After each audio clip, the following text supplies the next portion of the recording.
After reaching the playoffs in May 2000, there was a real determination in the Millwall squad to make amends this time round. Essentially, it was the same squad of players, just Willie Guerre added in the close season.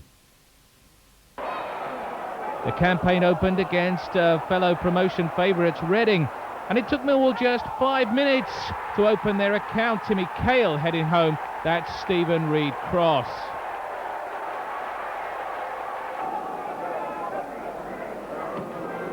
In the second half, it was to be Cahill who would do the trick again. As Neil Harris battles for possession on the right-hand side, the ball breaks to Cahill, and his low drive made it 2-0.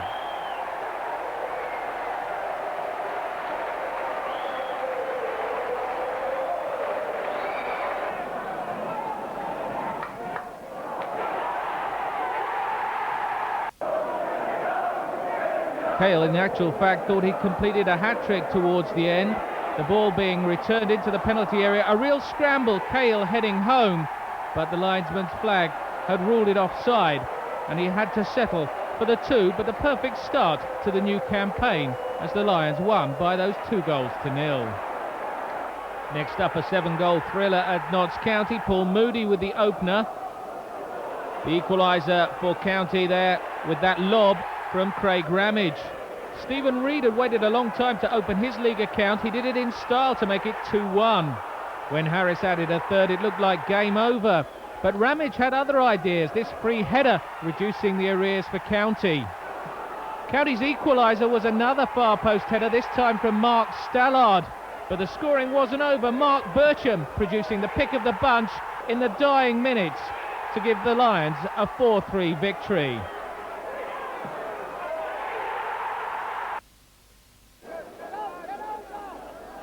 Into the Worthington Cup and a trip to the Withdean Stadium. A debut here for young Kevin Braniff, and he certainly marked that debut in style with this opener. The equaliser for Brighton was somewhat controversial. A free kick given here and then taken from here by Paul Watson. Warner, no chance.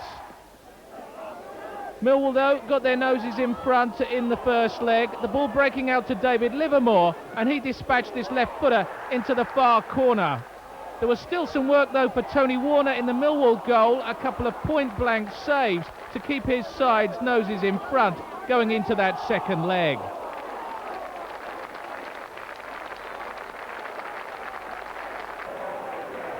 Back to league action at the Den, and Wycombe Wanderers the visitors. An early goal this time from Neil Harris seemed to set the Lions on their way. But it wasn't to be. A scrambled equaliser here from Andy Baird, making it 1 apiece.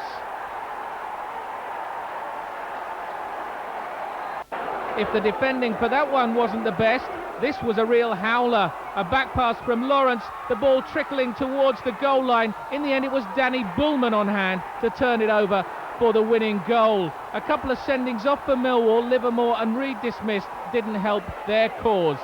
However, they thought they had got the equaliser. Kevin Braniff with yet another superb strike, but this one mysteriously ruled out, presumably for offside. Back in the Worthington Cup, Brighton came to the Den for the second leg of that tie, and Christoph Kinney's wonder strike seemed to put them out of the competition.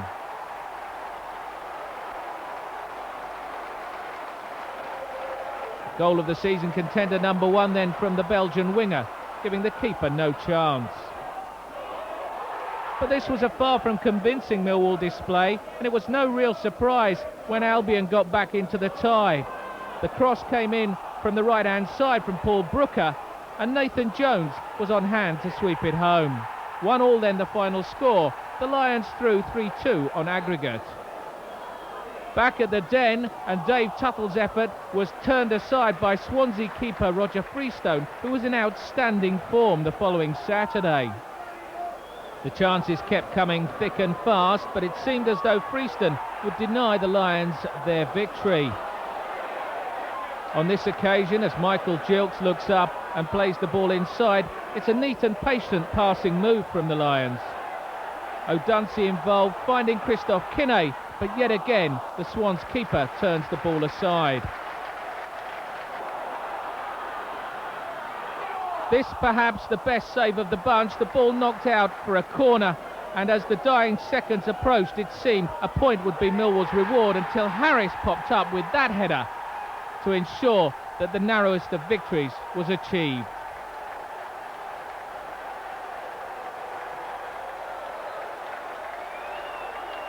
Harris doesn't score too many goals with his head, but once he'd lost his marker here, it was a matter of scoring from just a couple of yards. Northampton were the next visitors to the Den, and they too had a goalkeeper in form in Keith Welsh.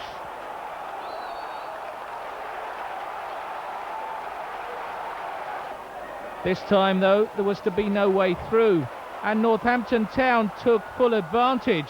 It was that man, Marco Golo, so often a thorn in Millwall's flesh, who did the damage after coming on as a substitute. No danger here, but after a neat 1-2, it was a sublime finish.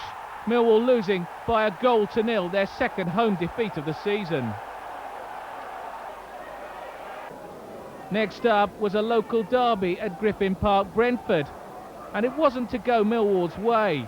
A long through ball there from Rowlands, and Andy Scott in a one-on-one situation with Warner did the business to put Brentford in front.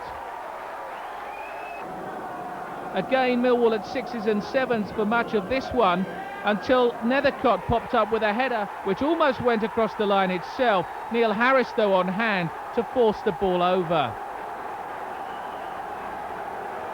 The significance of that result was only to be felt the following day. There's the nationwide league table showing Millwall in 13th place. It wasn't enough to keep Keith Stevens and Alan McCleary in their job after just 6 games. Ray Harford and Steve Gritt took temporary charge for the Worthington Cup second round tie against Ipswich Town.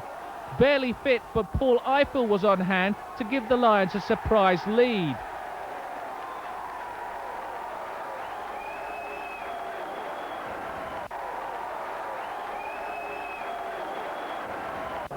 There were chances aplenty at both ends. Ipswich certainly had their fair share, but it was Millwall who were able to convert theirs. Neil Harris there setting up young Tommy Tyne, who made a rampaging run before Tim Cahill took over and buried the second goal. Cahill's strike there from the edge of the box, giving Millwall real hope of progressing through to the third round. Back to league action once more, and Oxford United were to prove the whipping boys. Sam Parkin, within 2 minutes of his league debut, putting the Lions in front. He was on loan from Chelsea.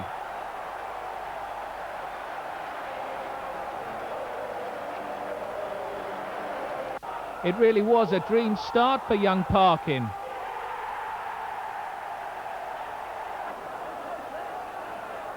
Some woeful defending from Oxford helped Neil Harris to increase the lead.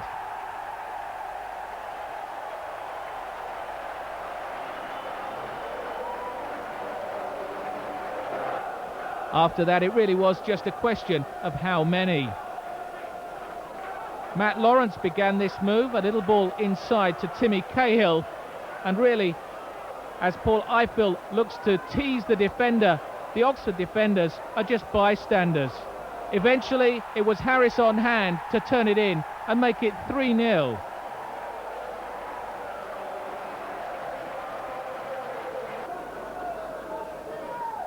Into the second half, and the floodgates were still wide open. As so often, Matt Lawrence, a supporting attacker, finding Eiffel on the right-hand side. Eiffel's cross into the box, and there, completely unmarked, was Parkin to get his second and Millwall's fourth.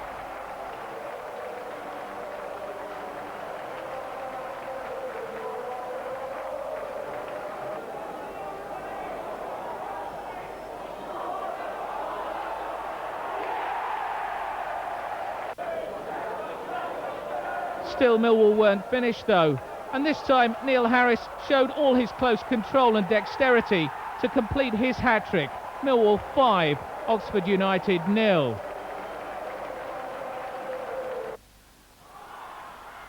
Back to the Worthington Cup, and this really wasn't Millwall's night. That, in fact, was a perfectly good tackle from Joe Dolan. He was sent off, and Ipswich were awarded a penalty. A superb save, though, from Tony Warner kept hopes alive that Millwall could still progress. The turning point, though, came late in the second half with this challenge from Stephen Reid. A bookable offence, possibly, but referee Andy Hall reached for his card. It was a red one, and the Lions were down to 9 men. Almost immediately, the breakthrough came for Ipswich. David Johnson with the header to make it 2-1 on aggregate to the Lions. The 9 men managed to hold on until 2 minutes from full time, when Titus Bramble with this diving header tied the scores up. There was still time for Millwall to snatch it, though. A great save here from Richard Wright, denying Tim Cahill and sending the tie into extra time. The outcome by now, though, was inevitable as the Lions tied. Matt Holland getting the third for Ipswich. This was a cruel torture for the tired Millwall lads as Jim Magilton added a fourth. And then, just to rub salt into the wounds, David Johnson with his second of the game made it 5-0 on the night, 5-2 on aggregate. New boss Mark McGee took charge for the first time at Peterborough 4 days later and saw Joe Dolan give his new charges the lead.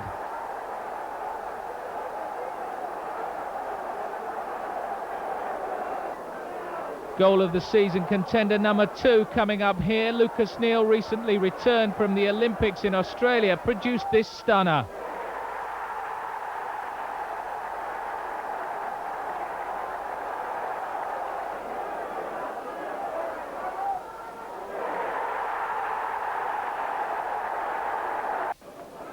It wasn't all one-way traffic. Barry Fry's side had their opportunities, and Tony Shields was on hand to score and make it 2-1.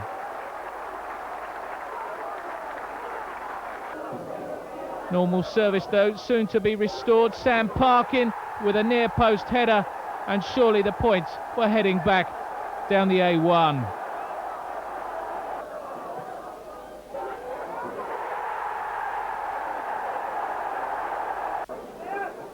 The perfect start then for the new manager, Timmy Cahill, completing the rout. 4-1 to the Lions, and they were on a roll.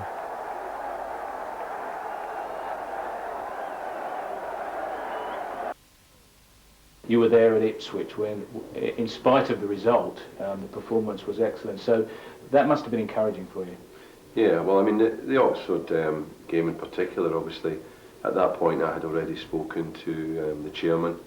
I didn't know for sure I was going to get the job, but I came along to the Oxford game with my friend, and we sat up the back of the stand. You know, and my first thought was, you know, why do they need a manager, you know, sort of thing, because they always went out and trounced Oxford. But clearly the chairman felt something was needed just to give them a little bit extra, and I was grateful that eventually, given what I saw against Oxford, they gave me the job. Things got off to a pretty storming start at Peterborough, as I recall, and in actual fact, things went very well for the first few games. Yeah, I mean, I think that like when many times when a new manager comes in, there is a fresh impetus, and there certainly was that then when I arrived. Everyone was playing for their places, and everyone obviously is trying to impress the new manager. Because I'd come at a stage where the season already started, I didn't have weeks of pre-season to sort of bed in, so I had to make it clear to the squad immediately that there could be no kind of honeymoon period, if you like, that the day I arrived was the day that we had to start a relationship, that it was the day that I had to be allowed to, if I felt like it'd be critical, and that they had to accept it immediately, that that they couldn't sort of get to know each other, you know, that we didn't have time for that. So it had to be instant. And in fairness, I found a bunch of lads who were so open-minded and so willing that there was no problem whatsoever. I mean, I felt very comfortable, you know, after days here, never mind weeks. So the players themselves, Steve Gritt and Ray Harford in particular, but you know, the other backroom staff helped that, because they helped to, you know, keep me informed as to who was who and what character was what and what to expect from different people. So that made it all the easier for me. Into October, and Millwall had a high noon shootout with Luton Town. Mark Ovendale was alert to turn this effort from Neil Harris around for a corner. Luton had their chances on this Sunday, And one fell for Gavin McGowan, who blazed over, but he really should have done better. But 8 minutes from the end, Millwall got the all-important goal. Christoph Kinney on the right-hand side, swinging over across, and there was McGowan to put it into his own net to give Millwall the 3 points.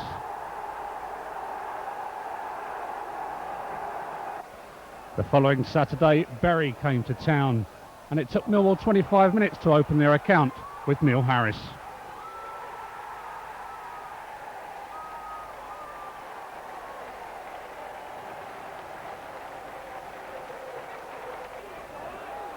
Goal number 2 started from deep. Scott Fitzgerald playing his only match for the Lions last season. Matty Lawrence crossing the halfway line. Christoph Kinney was coming outside. He eventually gets the ball, and there was Lucas Neal with a powerful header for 2-0.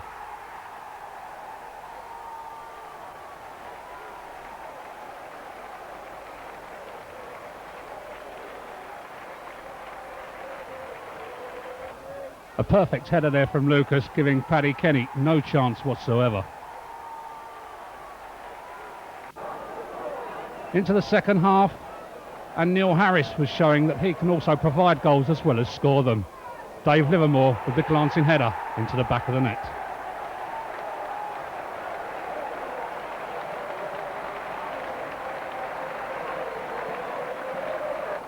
That was Dave Livermore's second goal of the season, and the midfield were to chip in with many goals throughout the year. The fourth goal started deep inside the Millwall half. Long ball forward from Dave Livermore, and when indecision from the Bury defence on the halfway line led in Neil Harris, the finish was sublime.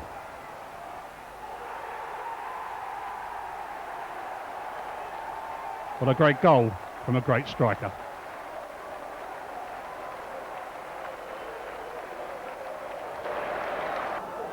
Next up was Bristol City, and an early strike from Sam Parkin from Lucas Neal's free kick gave Millwall a lead.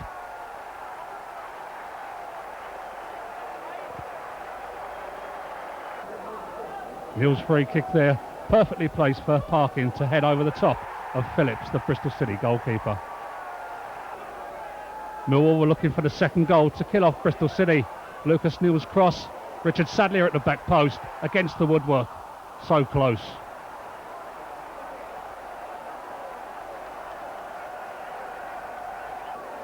But the visitors caught Millwall asleep. A quick free kick by Brian Tinian, and Scott Murray drilled home deep into injury time to steal a point from the Den. Millwall might have conceded a late goal against Bristol City, but at the Britannia Stadium against Stoke City, amazingly, Millwall were in front after 19 seconds. Tony Warner with the long clearance, a deft touch from Sadlier, and there was that man Harris again.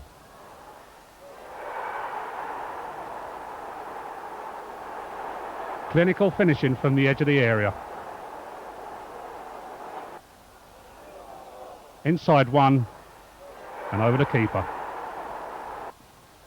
It didn't take long for Stoke City to equalise though. Peter Thorne, 1-1.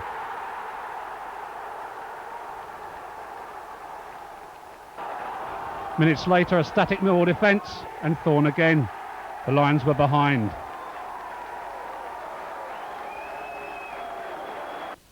But just before half-time, Millwall equalised, and it was that man Harris again.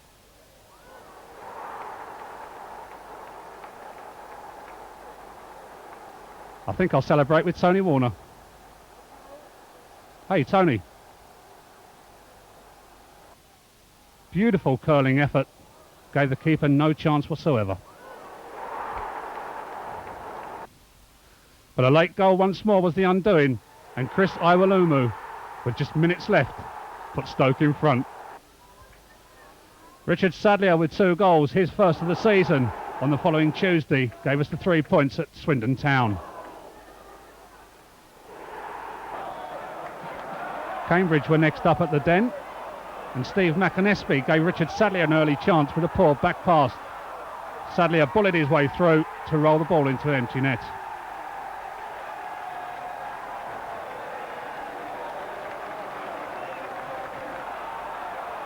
Patient build-up for number 2 started with Stephen Reid. Timmy Cahill looked for the opening. Harris swept it over to the other side where Matty Lawrence was on hand. Lucas Neal provided the overlap. And there was Richard Sadlier for number 2.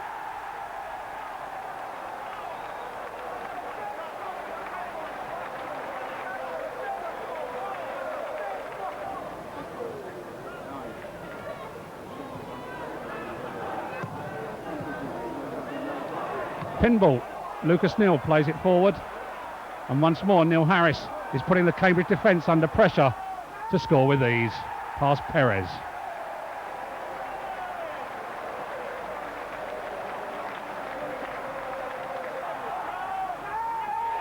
Harris with yet another coolly taken effort.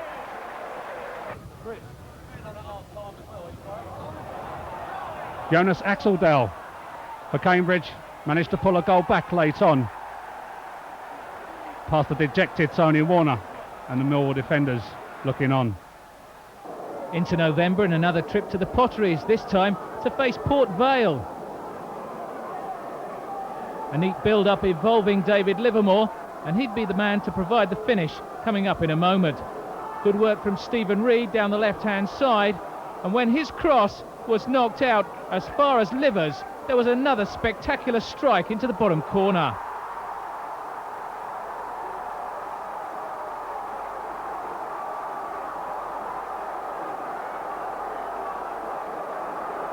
Dave Livermore certainly doesn't score too many tap-ins, and this was another goal of the season contender. Sorry about the picture quality here, and sorry about the defensive quality too. Dave Brammer allowed to waltz in to equalise. 1-1 the final score. You weighed in with a few goals yourself. Remember a particularly good one at Port Vale. Was that one of the high points of the season for you? Oh yeah, definitely. I mean, I don't really score many goals, so whenever I score, it's an unbelievable feeling. Yeah, Port Vale. Yeah, I was proud of that one. It was a good strike. It's a shame we didn't go on to win the game, but it was a vital point against a good team, as Port Vale proved this season. They're a decent side. Wigan not the happiest of hunting grounds for Millwall over the past 2 or 3 seasons, and so it was to prove again. This effort from Liddell just clipping the crossbar.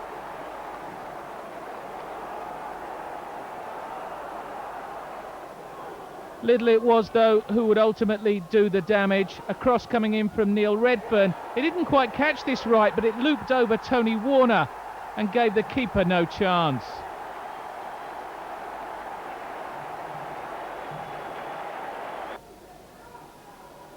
Millwall once more had the lion's share of the possession and indeed the better opportunities, but keeper Roy Carroll was in brilliant form to keep them at bay.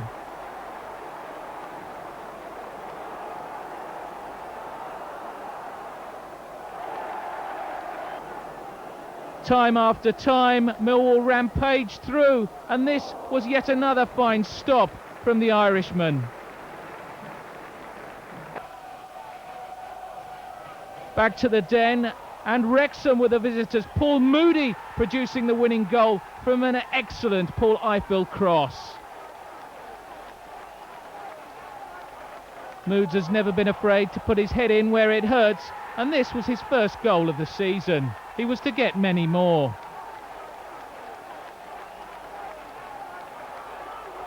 The scoreline could have been more emphatic with a little more fortune. Slip sliding away there is Dave Livermore, but his shot is across the face of goal. When the ball's returned in by Eiffel, it eventually is cleared away to safety, or so Wrexham thought, but Dolan kept battling, Reid picked it up, and this one crashes against the bar.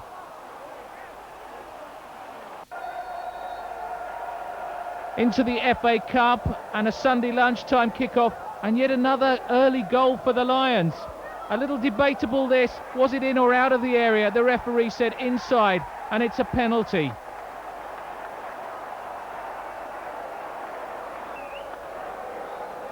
Neil Harris, as ever, so clinical from the spot, and the part-timers were behind.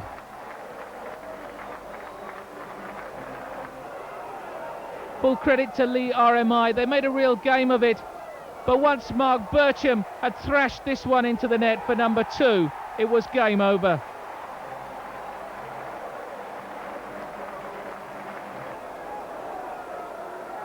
The golfers amongst you will appreciate this one. Little sand wedge into the top corner from Paul Moody. 3-0 the final scoreline, and at long last, Millwall through to the second round of the FA Cup. Let's see this one again. Well, Tiger Woods would be proud of that, wouldn't he? Back to league action at the bog-like Memorial Ground, but Neil Harris does a sand dance through the Rovers' defence to put the Lions in front after some 4 minutes. Rovers, though, were already fighting for their lives, and Tony Warner had to stretch to turn that one aside. Dave Livermore could and should have made it 2, but unfortunately this again rebounded from the post. He was made to pay shortly afterwards as Rovers equalised through Martin Cameron. Stephen Reid, though, was to have the last word. This somehow found a way through. Millwall 2-1 winners, in spite of finishing with 10 men when Stuart Nethercutt was sent off late on. A chance there for Neil Harris to give Millwall the lead at Oldham. In the end, Harris was the provider as Tim Cahill was on hand to win the game and send Millwall to the top of the table for the first time.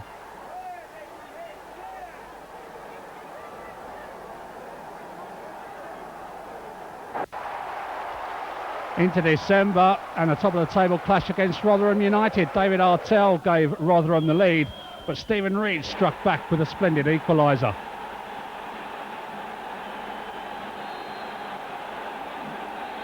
It wasn't long before Reedy put Millwall in front. Ifield's cross, and there was Stephen Reid teeing it up, making a bit of room and thrashing a low ball past the Rotherham keeper.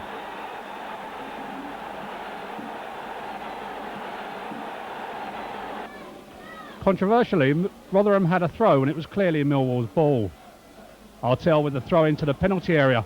Millwall just could not get it clear. And Alan Lee was on hand to square the scores.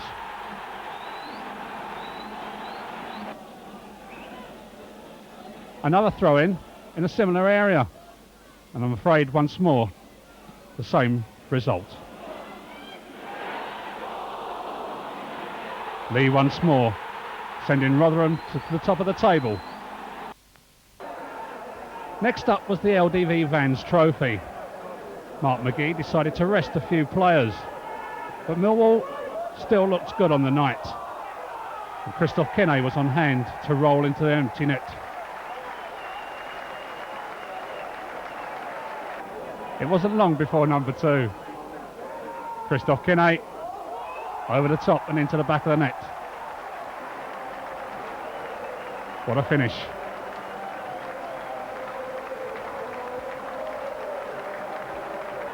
Was it a shot or was it a cross?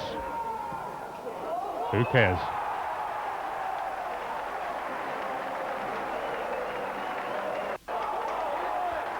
Millwall's third in the second half after Richard Sadlier was brought to the ground. Christoph Kenne there pointing to his chest. He wanted the penalty. He took the penalty and he just scored. Mark Bircham, skipper for the night, giving Christoph a big hug. Number 4, Paul Ifield, towards the edge of the area. Shot, saved, and Richard Sadler said thank you very much.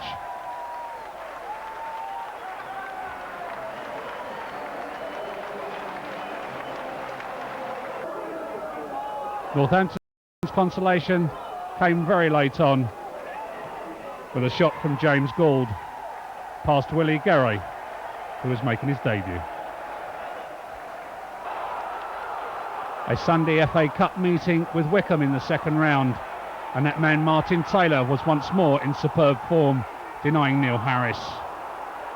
Paul Moody's follow-up into the side netting. The pitch was looking pretty awful at this stage of the season. Moody in on goal, against the post, and Wickham clear.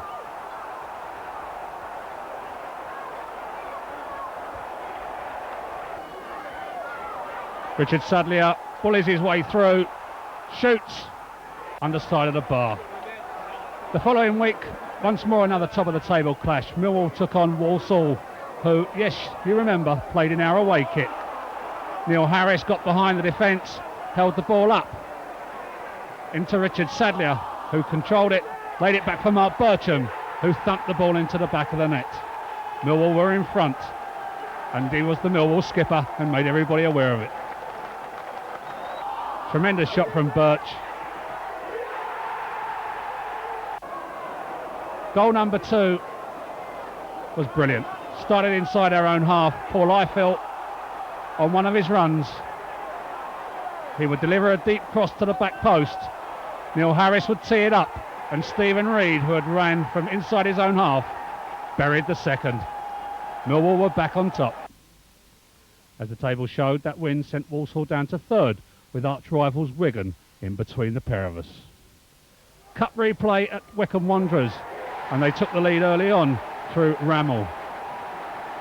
There were suggestions, of course, that goal was offside once more. But Joe Dolan was on hand to level the scores halfway through the first half, getting his long legs wrapped around that one.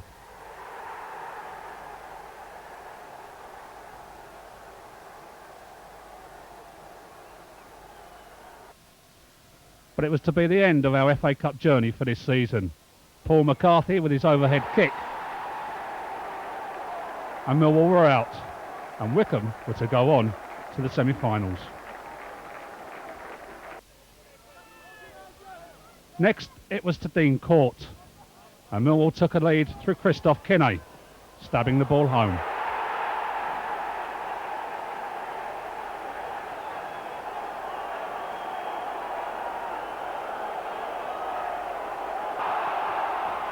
Bournemouth were to equalise through Jermaine Defoe, who was on a run of scoring in consecutive games.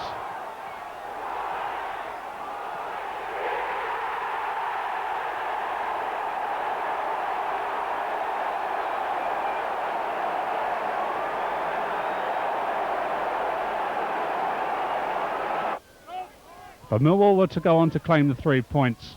Tony Warner's long clearance, Moody flicks on, and there was Harris to score with ease. He went towards the fans to get some toast for his reward.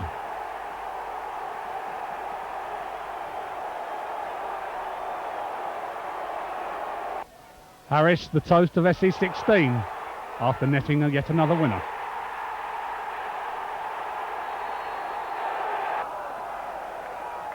Boxing Day, Colchester, and they were certainly beaten up. Neil Harris inside the area once more. Yet another finish.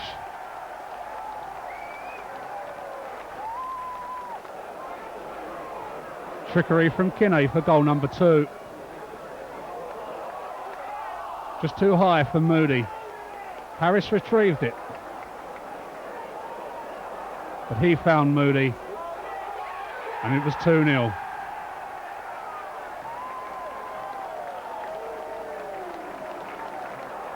Moody totally unmarked.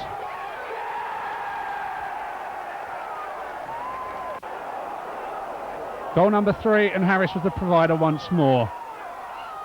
This time Moody was even closer to stab past Woodman. 3-0.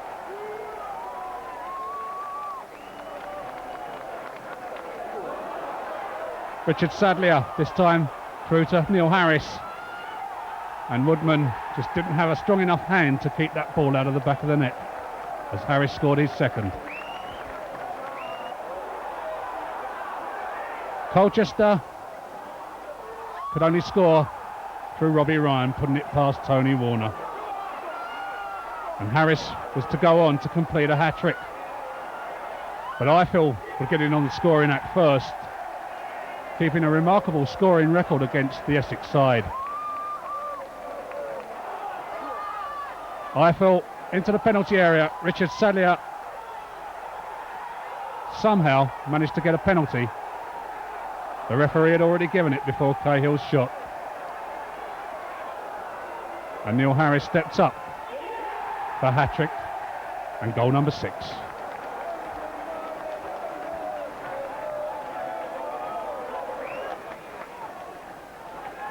Notts County was to be Mark McGee's first home defeat in the league.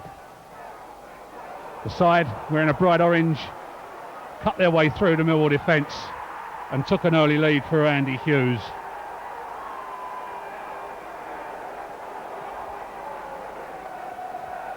It wasn't long before Millwall were back on level terms. County failed to clear their lines and Paul Ifill rifled home for 1-1 to his delight.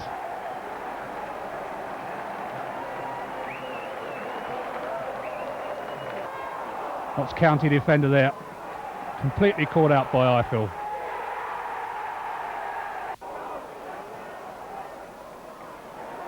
But County went back in front once more. Run down the far side by Liebird. He pulled the ball back, and there was Hughes again to put County back in front.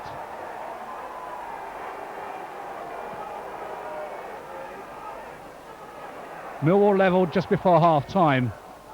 Harris twists, turns, ricochets, and there was Moody's outstretched right foot. 2-2. Christoph Kenne had got himself sent off earlier in the second half, so Millwall were down to 10 men, and they were to pay for that in the dying minute when Gary Hours stepped up to thump a low shot past Tony Warner.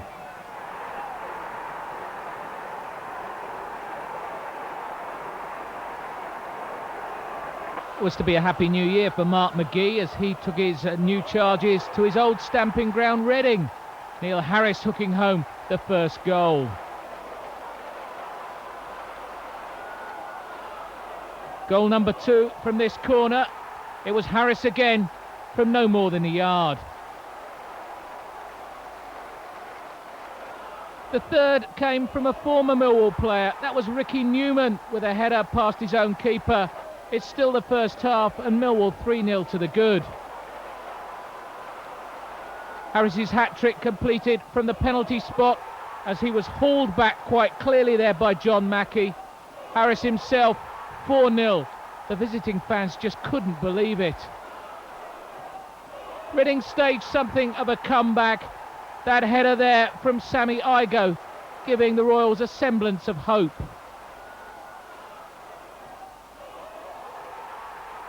A penalty claim there and it was awarded. This time it's Darren Caskey to score. A 4-3 scoreline made it seem a lot closer than it actually was. This effort from Jamie Curitan was actually the last kick of the game. That hat-trick at Reading, perhaps the highlight of your season? Yeah, definitely. It was a fantastic game to play in. Obviously, it's more of a local derby this year, especially being at the top of the table, both teams. As it turns out, it could be one of those games that whoever wins would won the game probably would go up as it's turned out. And for us to win the game so comfortably with such a large following of supporters, it was a magic day. Harris was rested from the start as Millwall took on Swindon in the LDV Vans Trophy. Not a classic encounter this, it must be said. The Lions had most of the chances, went close on several occasions, but they just couldn't find a way through. Kinne's corner, and yet again the woodwork, and then the woodwork once more kept Millwall out. Joe Dolan flicks on yet another corner kick, and Harris on as a substitute is also denied by the post. And so to penalty kicks. Swindon in front with the first. A rarity this. Neil Harris missing from the spot.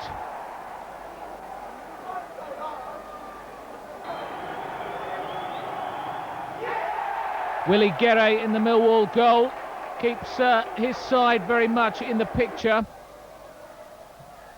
Oh, a little bit of luck there, I think, for Lucas Neal.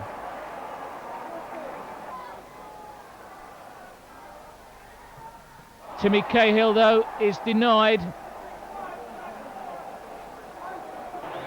Danny proves to be invincible for Swindon.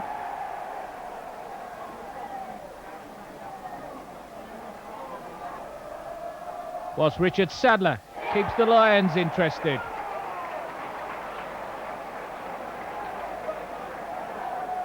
After Halliday had scored for Swindon, it was left to Christoph Kinney, but that was a woeful effort, and Millwall were out of the competition. Back to league action, and this was the big one. Bête Noire, Wigan Athletic, the visitors. Paul Moody making his point with the first goal. This was to be Mood's day. Neil Harris with the cross, Mood stretching to put the Lions 2-0 up.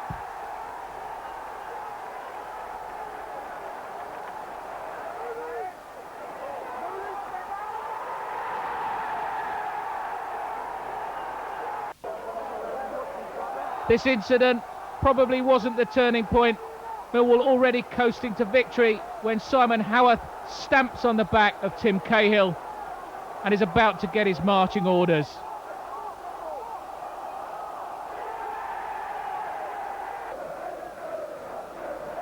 A third goal was to come Millwall's way in the second half. Moody the man to score it, a hat-trick for him, setting up a first victory over the Latics in 7 attempts.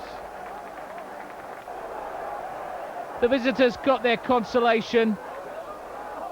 The ball bouncing off the bar, rebounding once more from Little's effort, and eventually it was thrashed home by Neil Roberts. Too little, too late. With Millwall on a high, Bournemouth visited the Den looking for revenge from that pre-Christmas defeat. That header there from Klaus Jorgensen, the only goal of the game. Millwall's 4th home defeat of the season. They certainly might have got something out of the game. A tricky run here from Lucas Neal, a pull back, but it was pinball once more. That looked a suspicion of handball as Bircham's effort was cleared off the line. Bristol Rovers soon found themselves a goal down when they visited South London. Timmy Cahill once more at the far post, and again getting up so well.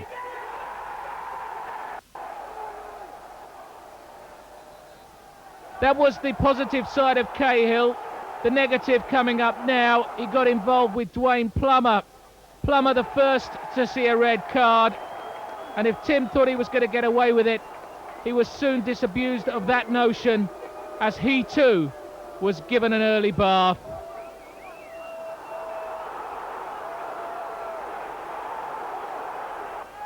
Another rampaging run down the right from Matt Lawrence set up goal number 2. Harris's header back off the post, but Paul Moody on hand to complete the job. Moods was involved in goal number 3. Richard Sadler working his way inside, using all his strength to get the ball away to Lucas Neal. Matt Lawrence coming inside onto his left foot, stretching, and Neil Harris the first to react. Goalkeeper Nick Culkin bringing him to the ground, and Harris completes the job. 3-0, and Bristol Rovers are done. Sadly, that was the end of Joe Dolan's season. He broke his leg against Rovers, whilst Willie Guerre made his Millwall debut and kept a clean sheet. Guerre was on form once more at Colchester, but it was Paul Eiffel who got the only goal of the game in appalling conditions at Layer Road.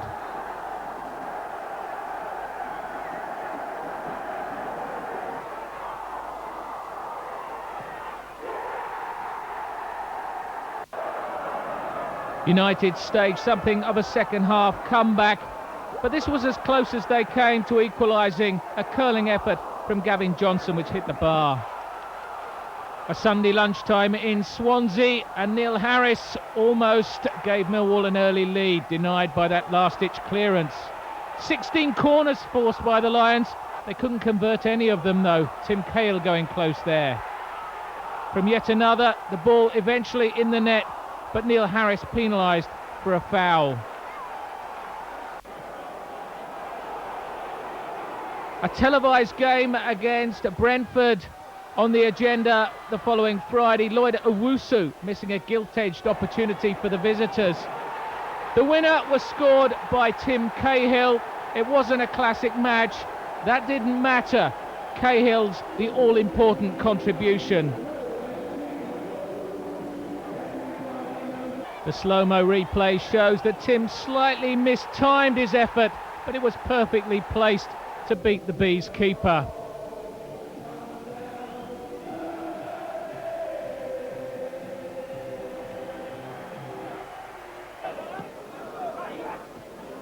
And so to the Sixfields Stadium, and a 6-goal thriller against Northampton Town. Paul Moody putting Millwall in front.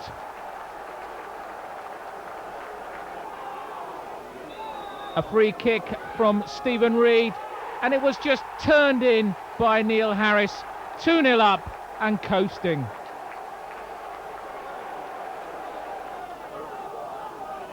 However, Northampton didn't lay down and die.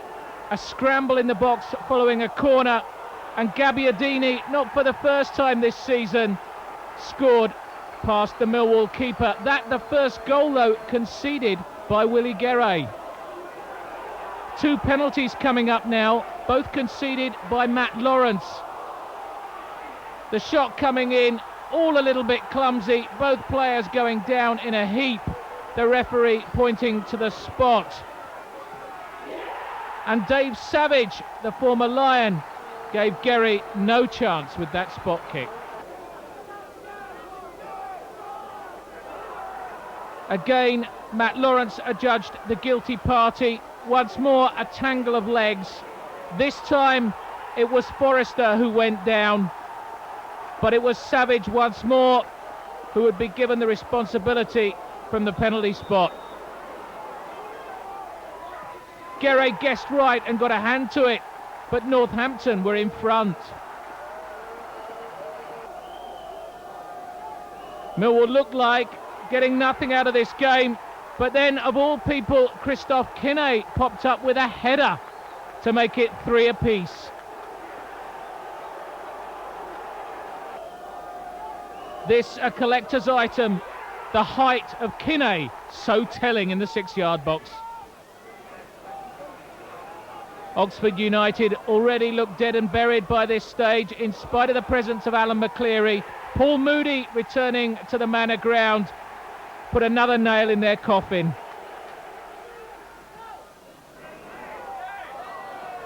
Willie Guerre set up the second goal. End-to-end stuff here. A thrusting run from Stephen Reid. He overran it, in fact, slightly, but there was Dave Livermore rampaging through the middle. 2-0 at half-time. That the full-time score too.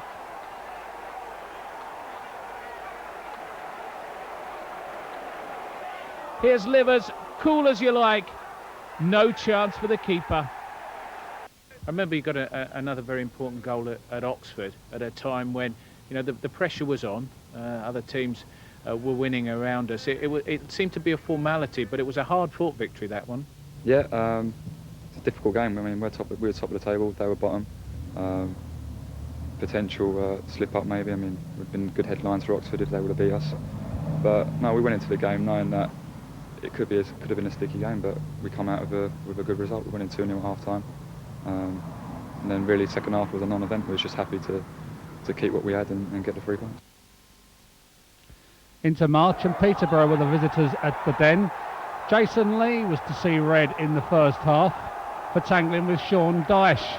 It was his second bookable offence, and he was off. He was later to be joined by Andy Clark in picture as Peterborough went down to 9 men.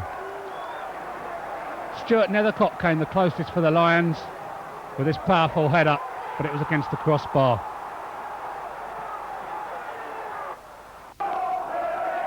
Up to Lancashire the following Tuesday, and Millwall were given the perfect start.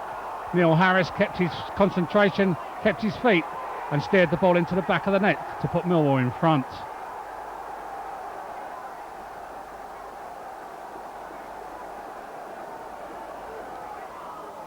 But lack of concentration at the back allowed Berry in, and Colin Cram scored with ease.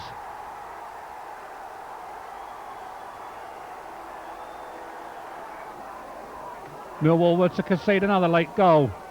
John Newby, on loan from Liverpool, was there to crash home the winner, and Millwall were to leave Lancashire pointless.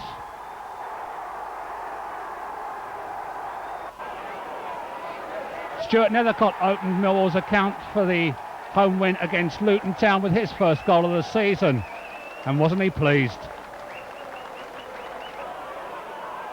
Nethers had been getting closer and closer in recent weeks, and he finally got one past the Luton keeper. Richard Sadlier didn't pull out of this challenge and was inches wide.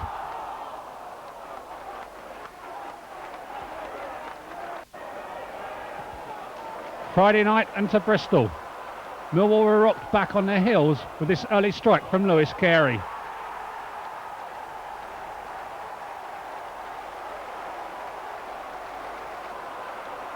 Millwall continued to push forward, and at the start of the second half got their rewards when Harris was hauled down inside the penalty area.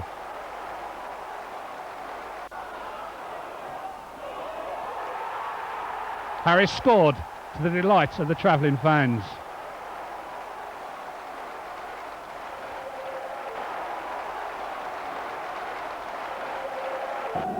But the game was to turn crazy. Thorpe, who used to be a teammate of Sean Dyche's, was sent off for that kick.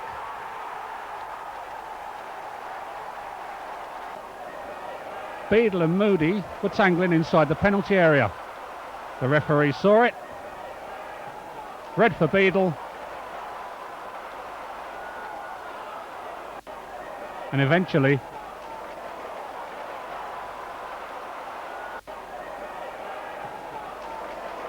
red for Moody. Another controversial decision was to mar the game. Sean Dyche was adjudged to have handled the ball, but the assistant referee on the far side was very late in waving his flag. Did it have anything to do with the mass of people behind him?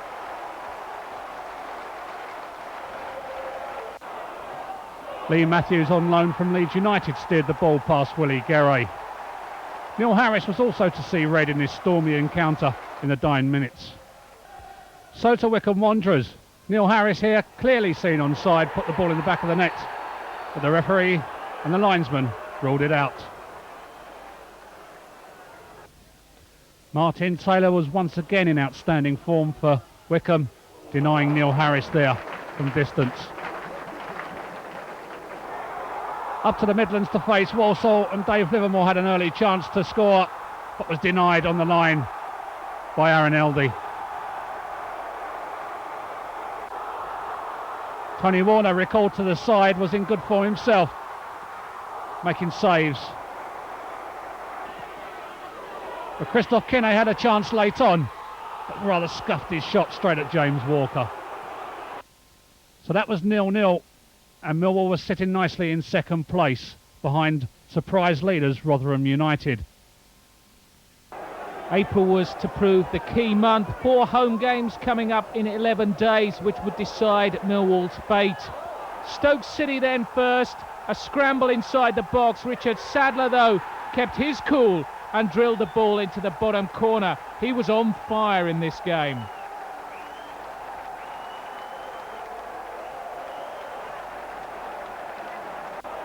This was a passionate Millwall performance. No let-up for Stoke from start to finish.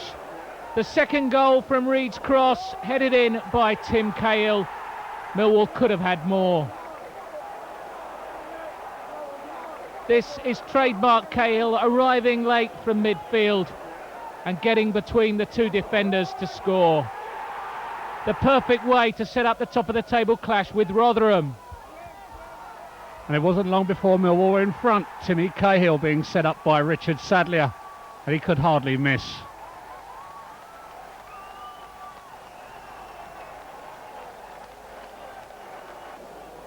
Goal number 2 wasn't far from coming either. Cahill giving instructions. I fell with the ball in, and there was Reed. I'll try again. Past the goalkeeper into the bottom right hand corner.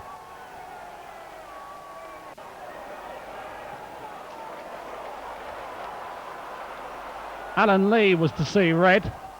A late challenge on Stephen Reed, and that was really problems for Rotherham, because Lee had been one of their better players throughout the season, and he was to take no further part in the game. Move your head, mate.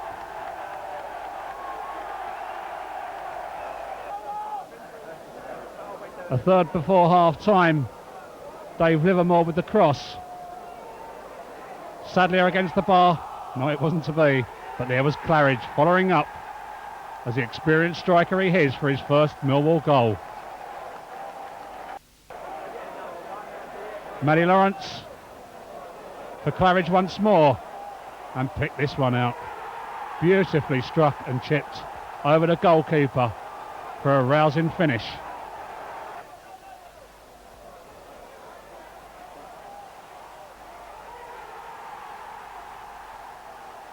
Were you surprised at the manner of that victory, at the size of that victory against the team that ultimately proved to be Millwall's biggest rivals?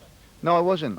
I felt that we knew where their weaknesses were. We obviously knew about their strengths, but we really played on the weaknesses on the day, and the players couldn't have done any more than they did, and it was just such a magnificent performance.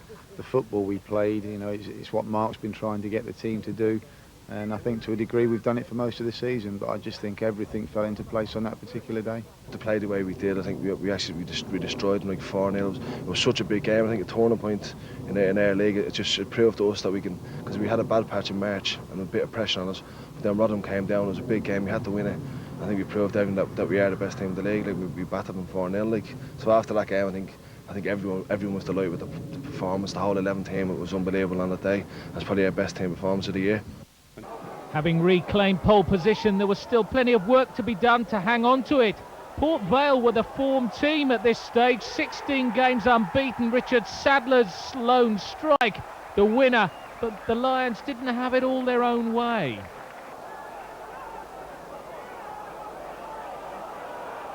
One of a number of chances created here by Vale. The header coming in, Tony Warner in exemplary form.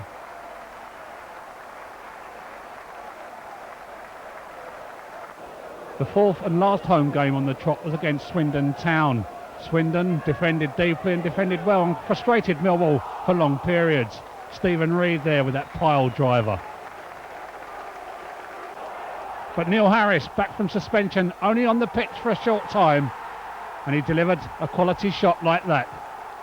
I'm back. Neil openly frustrated at being suspended, with a quality finish once more.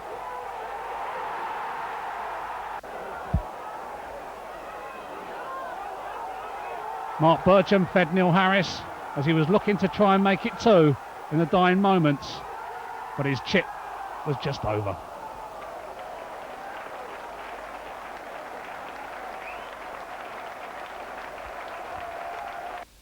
This looked a tricky encounter on a Tuesday night at the Abbey Stadium. Cambridge battling against relegation. Stuart Nethercott with the opening goal for Millwall from that corner by Reid. This, though, was to be Paul Ifield's night. Reid again in the thick of the action. The ball cleared as far as Ifield. A volley, true and hard, into the bottom corner. Millwall 2 to the good.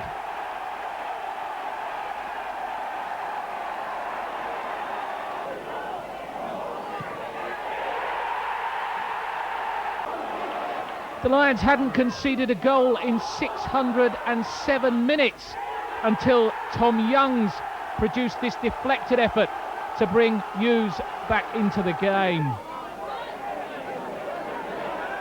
But Ifield was to take centre stage, not before Claridge, though, had restored Millwall's 2-goal advantage with this tap-in after Cale's effort had been spilled by the keeper.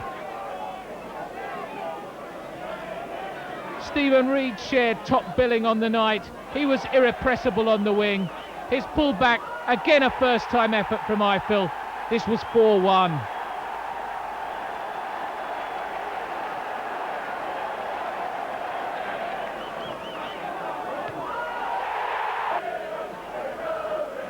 Well, you won't see a better hat-trick than this in a long, long time. This, the pick of the bunch, left foot, top corner, goalkeeper grasping at thin air. 5-1 to the Lions, and everyone now believed and knew that promotion was on the cards. Millwall could confirm promotion at Wrexham, but they were hit early on when Craig Falconbridge was on the end of a Wrexham build-up to put them in front. There he was, stabbing the ball past Warner. The massive Millwall following were there waiting for Millwall to get the equaliser, and in front of their fans Tim Cahill rose to put the ball into the back of the net. The Millwall fans on in jubilation and jubilation only as Cahill went to the bench to celebrate. With Reading losing at Colchester, this result was academic and Millwall were promoted. Now for the championship. The aim now is to pick up some medals and win the championship. Yeah, there's still another job to do. Oldham are going to come down here. They're not going to make it easy for us. But it's just Oldham that stands between us and the title. So I think the boys are going to be really fired up. Livers, promotion finally achieved at Wrexham. What was your immediate feeling when the final whistle went there? I don't know. It's hard to explain really. Just sheer excitement really. I mean, it's a great achievement. Worked hard all season for it. So yeah, just for that 5 minutes or so, I just really didn't think of anything else but we're promoted. So yeah, it's an unbelievable feeling. Yeah. So this was the table going into the last week of the season. Millwall top only on goal difference. A victory against Oldham would land them the title. 18,500 fans in party mood on May the 5th, 2001. Nothing but nothing was going to spoil their day of celebration.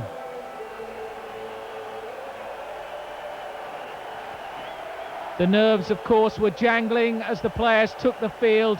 Rotherham in action at Peterborough at the same time. Whatever Millwall did had to equal or better that of the Millers.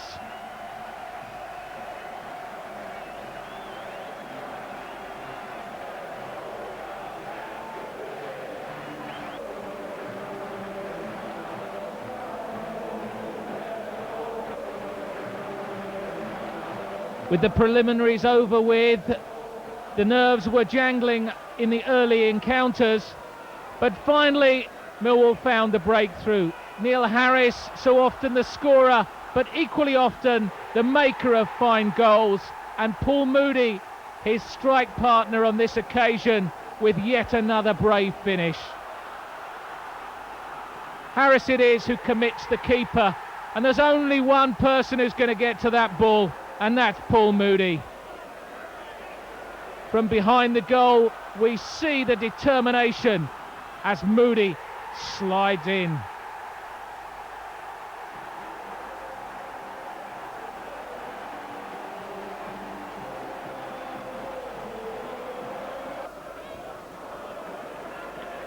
The second, perhaps the best of the game. Another quality finish from a quality player. Neil Harris, well, he finished level top scorer in Division 2, and he's a striker that the First Division will no doubt fear.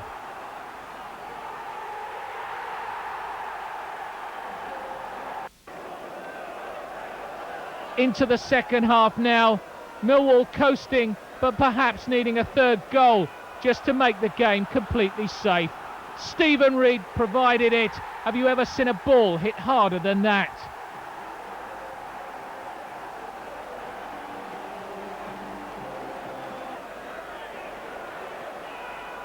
Even in slow motion, this looks quick.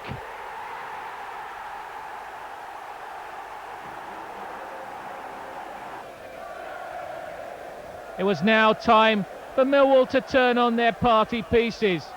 Harris with a little step over and chip to the far post, and Moody yet again to score with his head.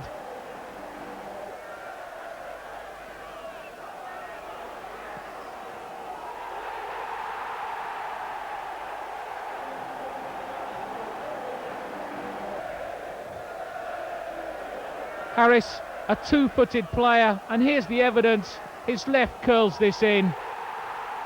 Moody, always a danger in the air. The scoring wasn't finished. Mark Bircham perhaps a little fortunate to get a penalty as he went down under that challenge. The question was, who would take it? Moody on a hat-trick. Harris, though, wanted to win that golden boot. He it was who dispatched the 5th and final goal of the season. Millwall were champions of the 2nd Division.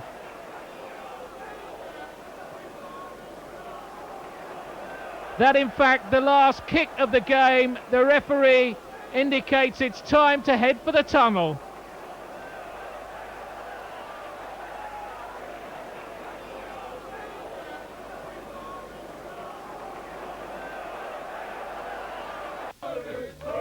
In the dressing room, the celebrations begin in earnest. This had been a long, hard, but ultimately very, very memorable campaign.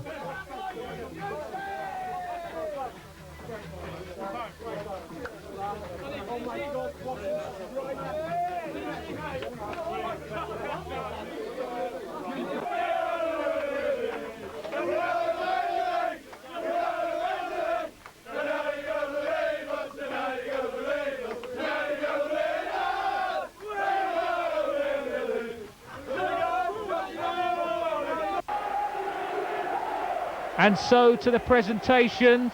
World Cup final referee from 1974, Jack Taylor, was out there presiding, and already a little bit the worse for wear in terms of his suit, which was covered with champagne.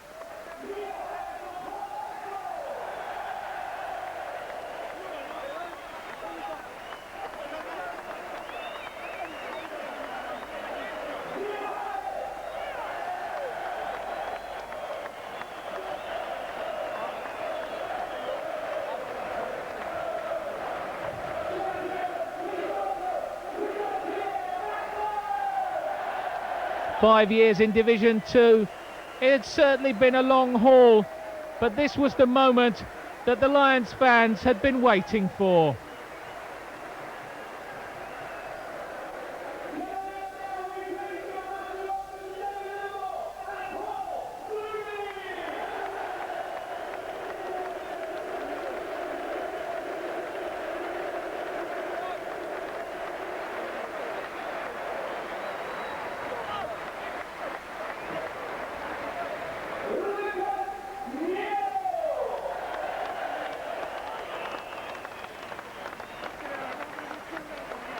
Millwall chairman Theo Pafitis didn't stop smiling for hours. He took over the club in 1997. This was a great moment for him too.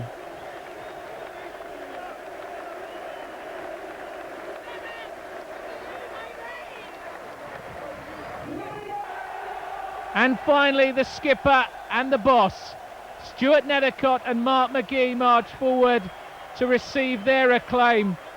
And in the case of Nethers, the 2nd Division trophy.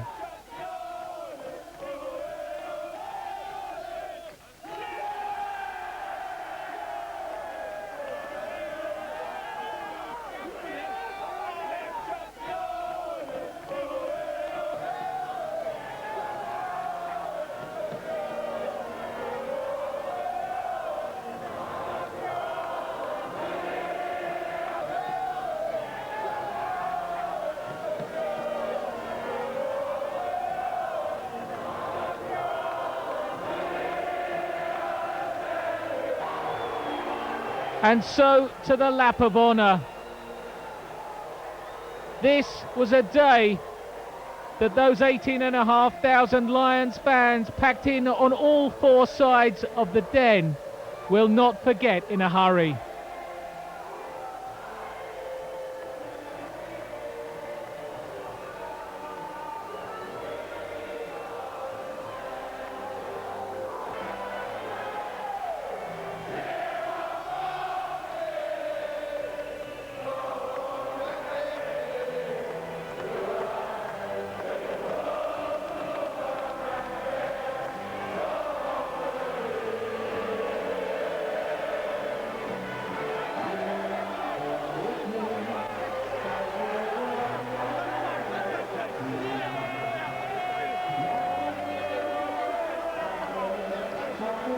And so Division 1 beckons a very, very promising young squad. And who knows, this could be the start of something big.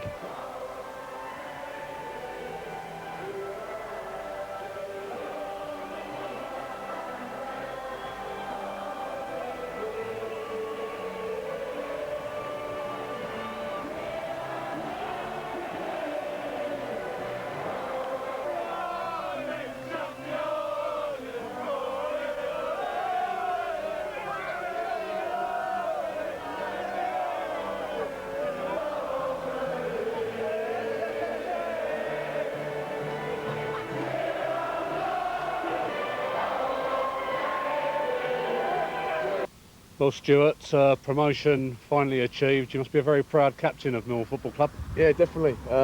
Something that I wanted to achieve here in my time. I've done 3 years here now, and first day I come in, I said I wanted to take this club into the First Division, and it's a great honour for myself and the rest of the lads to be part of the team that's got this club promoted.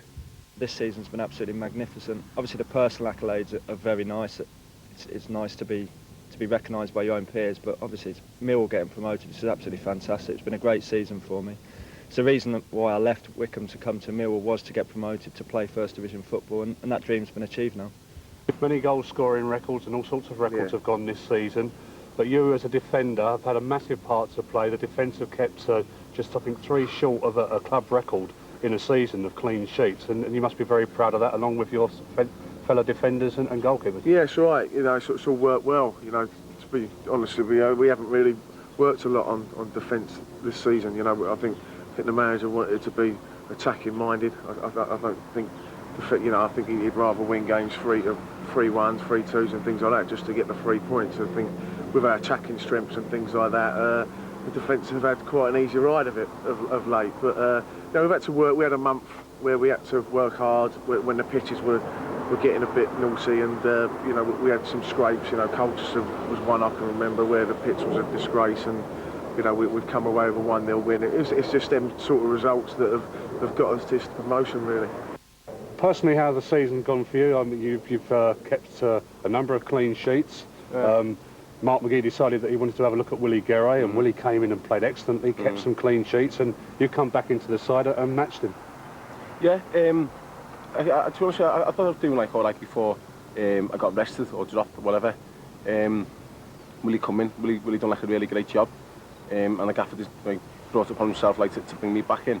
I'm just happy to be involved in the games, you know, the Warsaw game, the Rotherham games, the big games, the Stoke games, the Port Vale. Do really important games at important times, and I'm just glad that I was involved in them. The strikers and the attacking players will gain a lot of the accolades this season for the goals that have been scored, but the defence have been superb throughout the season, with Tony in goal and with Willie in goal, and you know, the change of the centre halves, Joe breaking his leg. But as a bunch, as a group, we've been solid throughout the season, and probably the game at Colchester, when they threw everything at us and we came away off that pitch winning 1-0, was perhaps an even bigger turning point defensively for the club. Yeah, definitely. That game, as you say, against Colchester, the one against Brentford as well, the one that's televised on Sky, I think we were under the cosh definitely in those 2 games, but we held strong. And I think that just shows what a tight-knit defence we've got. Myself, obviously, you say Stuart Nethercott, Daichi, Joe Dolan, Robbie Ryan. The 2 goalies, we've done fantastic this year. I don't know how many clean sheets we've kept, but it's been tremendous. And as you say, your Neil Harrises gets all the praise, and rightly so, for scoring some magnificent goals this season. And unless you score, you don't win, but you also need to keep your clean sheets every now and again as well. I know that after you'd scored 25 goals last season, you felt that if you could perhaps emulate that total, that there would be every chance that promotion could be achieved, and that's the way that it's turned out. Yeah, that's right. Obviously, scoring 25 last year was very pleasing for me, and obviously you always want to go better than you have the season before. Always said that good strikers score 20 goals every season. So obviously the main aim is to get to that, but once you get near that, you want to get to 25 as soon as possible. It's just a shame that the way things have turned out towards the end of the season that I couldn't have gone and got 30. And a personal high point, if there was one personal moment? I think Saturday, I would have thought. I think that was our aim at the start of the season, to get into the First Division, and this happened. So, but you know, the goals that I've got and the clean sheets and things like that, it's all helped, and no, it's been good, and I'm pleased to have guided this team into the First Division. And now what about the First Division? Obviously you were with a Premiership club, you came to Millwall, but with a view to playing at a higher level. Now you've got that chance. Yeah, that's it. I mean, I think any player in their career wants to play as high as they can in the divisions. I'm no different. I would love to play in the Premier League one day. It may never happen, but I've got the chance to play First Division football next season, and at the end of the day, that's only one step away from the Premier League. So, I mean, if you have a good season next season, you never know what can happen. Yeah. And Division 1, we sure we can hold our own? No, definitely. I don't see no reason. As I said, Burnley have done well, even Gillingham have done well, but Preston, you look at them, I think they were the best team in the league last year. But I think, as you say, we've improved this year again. So I don't see why we can't outpress them next year. And now what about the First Division? I mean, you know what's required there. How are we going to go? I think we'll do well. I think with a couple of additions, I'm sure Mark will be looking to bring 1 or 2 in to strengthen the squad. But I think with the strength in the squad that we've got, the youth in the squad, we've got 1 or 2 very good old heads as well. I see no reason why we shouldn't go and emulate perhaps certainly what Preston have done this season. They've proved that, you know, once you come out of this league and you go into a stronger division, then, you know, with a couple of very shrewd buys, you can compete, and I'm sure that's what we'll be looking to do. Finally, a short rest before preparing for Division 1, or has that already started? Yeah, no, it's started already. I mean, I find myself thinking already Division 1. You know, I'm thinking about Division 1 teams. Even when I'm watching my players training now, I'm you know, applying Division 1 standards. It's only one training session, but even so, I mean, that's the way you've got to think. Now, the First Division, I know as a striker you're a very confident man, and you're very confident that you can do it at a higher level. Now you've got the chance to prove it. Yeah, it's not just myself, but confidence in the whole team. To get 90 points in the season is a great achievement. And you look at the teams who have gone up the season before, your Prestons and your Burnleys, and they're both in the top 8. And I'd like to think that we're as good as them, if not better, so we can go up next year and give it a real go and hopefully get in the top 6 as well. Big thank you to you and the players for giving us such a tremendous season. Well, I mean, we've enjoyed it, and I think that I've been on record already as saying, you know, that particularly over this last period, the 4 home games, for instance, you know, there was no way that any team can cope with winning 4 home games if they don't get the true support of the team, of the supporters. And the supporters gave us every chance of winning those 4 games by being patient, by being behind the team, and giving us a vocal and supporting us in numbers, you know, and that was the thing that allowed us to do it. Following the euphoria of the Championship and promotion to the First Division came the news of Neil Harris' diagnosis with testicular cancer, his operation and ensuing treatment. He should be back fit and well and in action very, very soon. We wish him the very, very best, and we dedicate this record of Millwall's spectacular season to our 28-goal hero, Neil Harris.